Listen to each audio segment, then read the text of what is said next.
Are you carrying guilt, maybe even a deep, quiet hatred for part of yourself? Bruh. Stick with me. I've got something for you. But first, allow me to be a little melodramatic for a moment. Sometimes healing begins simply by being witnessed, not fixed, just seen. And strangely enough, I think video games can play the same role. For those of us who have felt out of sync with the world, neurodivergent, traumatized, wired a little differently, games have sometimes held a kind of quiet holiness. So today, I want to explore self-forgiveness. I want to explore it through the stories that we know best, the ones we've played. Because in those familiar narratives, we just might find a way to forgive ourselves. In my restless dreams, I see that town, Silent Hill. When I first played Silent Hill 2, I wasn't ready for it. Not for the monsters, though they did scare the hell out of me. But for what the game was going to ask of me. You play as James Sunderland, a man searching through fog for a wife that's already gone. But really, he's searching for a memory, one he buried deep. The kind you pray that stays buried.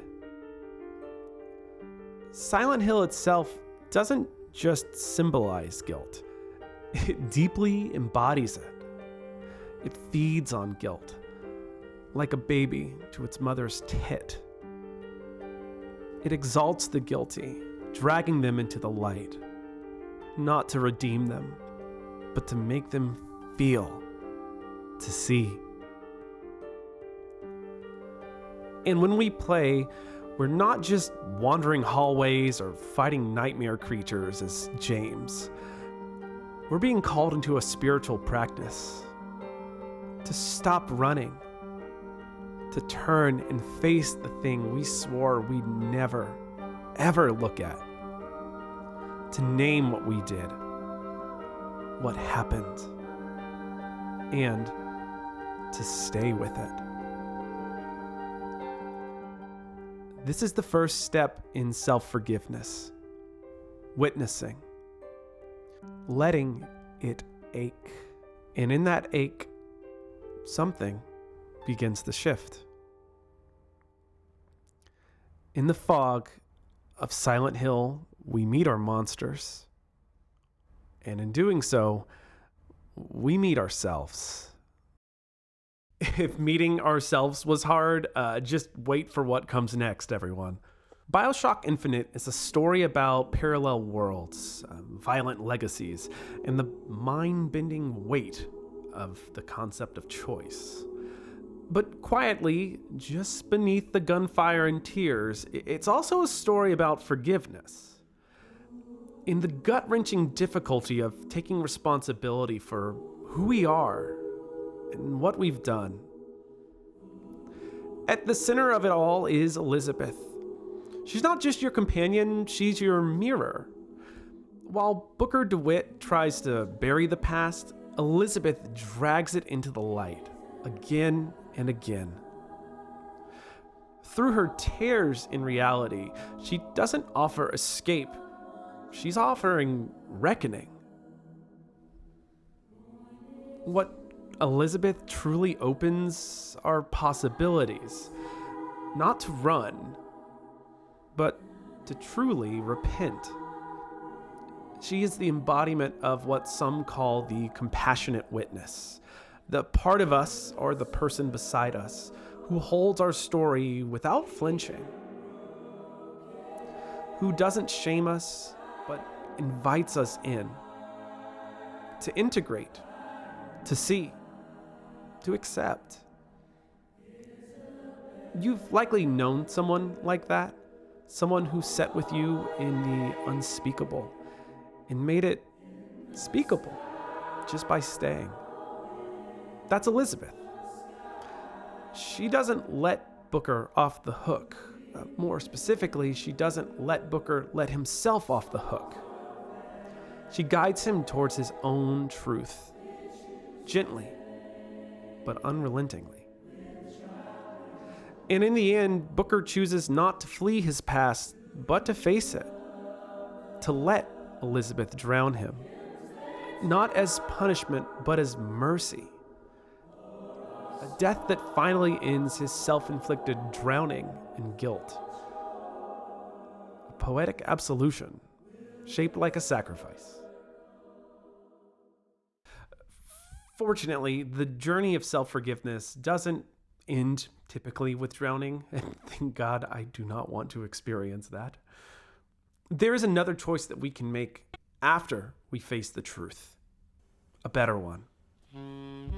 Chrono Trigger, the 1995 SNES masterpiece, is a charming, time-traveling JRPG packed with pixel art, unforgettable music, and genre-defining combat. But beneath the cheerful sprites and turn-based battles, it's telling a much deeper story. A story about friendship, history, trauma, and mercy. Chrono and his friends don't just fight evil, they interrupt cycles of harm. Take a look at the absurdly beautiful beef jerky side quest, where an entire legacy of cruelty within a family is rewritten, just by offering someone a single piece of beef jerky for free. If only generational trauma was so easy to break, right? But the real heartbreak here is Magus. He starts off as the game's brooding, mysterious villain, but that's just the surface. Beneath the cape and scythe is Janus, a boy who's lost everything. A child swallowed by grief, trying to claw his way back to meaning, purpose. Much later in the game, you're given a choice. You can fight Magus, finally defeating him. Or you can choose to forgive him. Forgiving is hard because Magus has taken everything from you. Especially if you're playing as Frog. You've lost your best friend and your mentor to this man. If you choose mercy, he joins your party. Not because you defeated him, but simply because you saw him. Literally.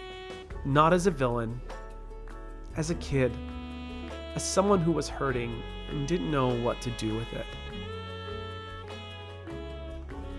I always think of Frog in that moment. All the pain he endured, the loss, the betrayal, and how hard it must have been to stand in front of his former enemy and say yes to mercy anyway. Chrono Trigger reminds us that the future isn't just shaped by weapons or willpower, it's shaped by grace. By imagining who someone might become and not punishing them for who they've been. I wonder, what if we looked at our younger selves the way Chrono and Frog looked at Janus? Not as someone to blame, but as a scared, overwhelmed kid doing their best to survive. Because when we practice mercy, we're not excusing what we've done. We're acknowledging it. We're humanizing it. We're choosing to stay in the room and to write a better ending than the one shame keeps offering us.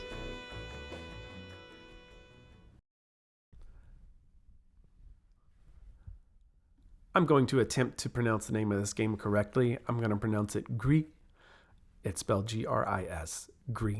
Mercy, as we saw in Chrono Trigger, is a conscious act. But it's not just something we do, it's something we witness ourselves as worthy of, even if we don't feel that way. And once we get there, once we choose forgiveness, what then?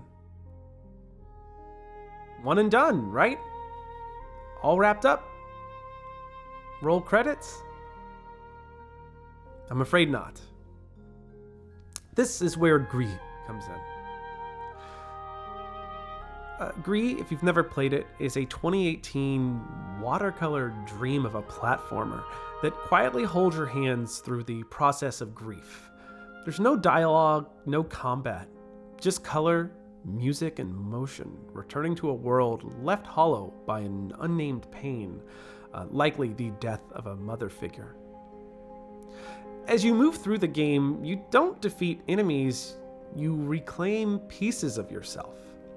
You gain the ability to turn to stone and weather the wind.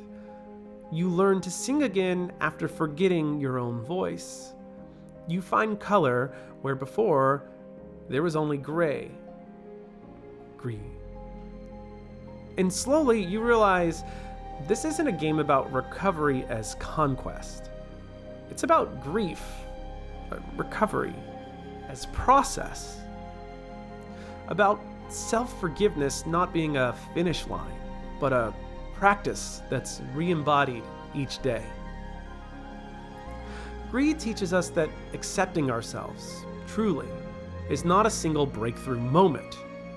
It's the choice to step out of prison of shame again and again and again, even knowing you might return tomorrow. It's the radical decision to let beauty in, even when you think you don't deserve it.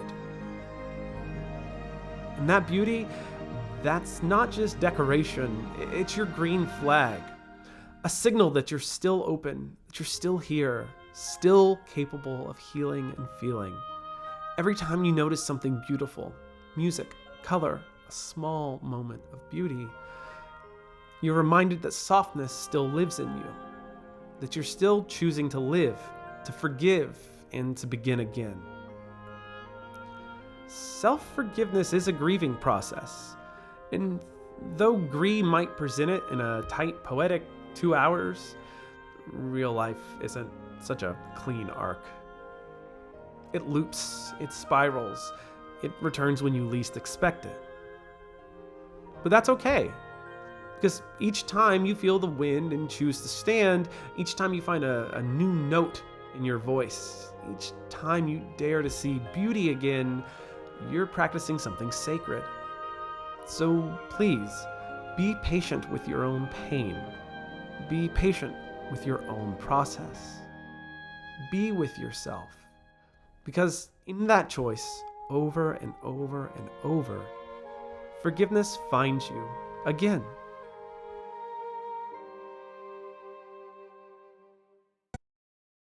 We don't talk about needing self-forgiveness nearly as much as we should.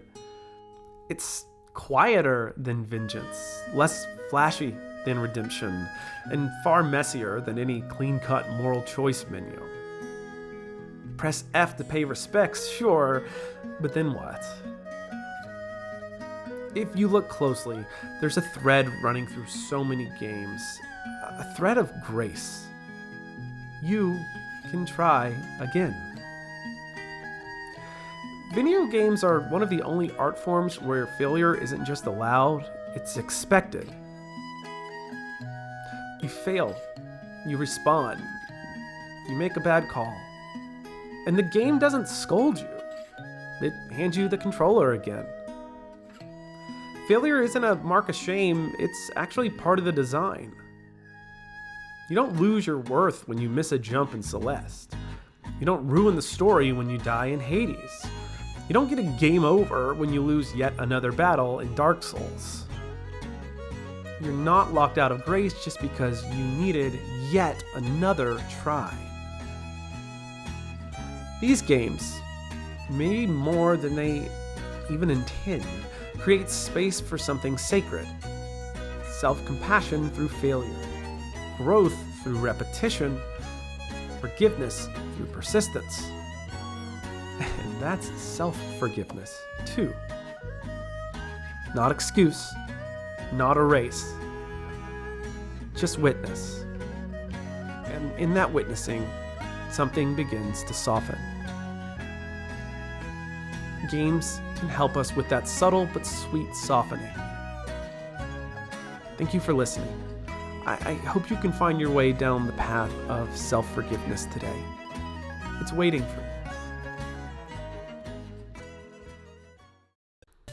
Oh, if you want to keep exploring stories like these, ones that hold space for softness, subtle, and second tries, go ahead and hit subscribe.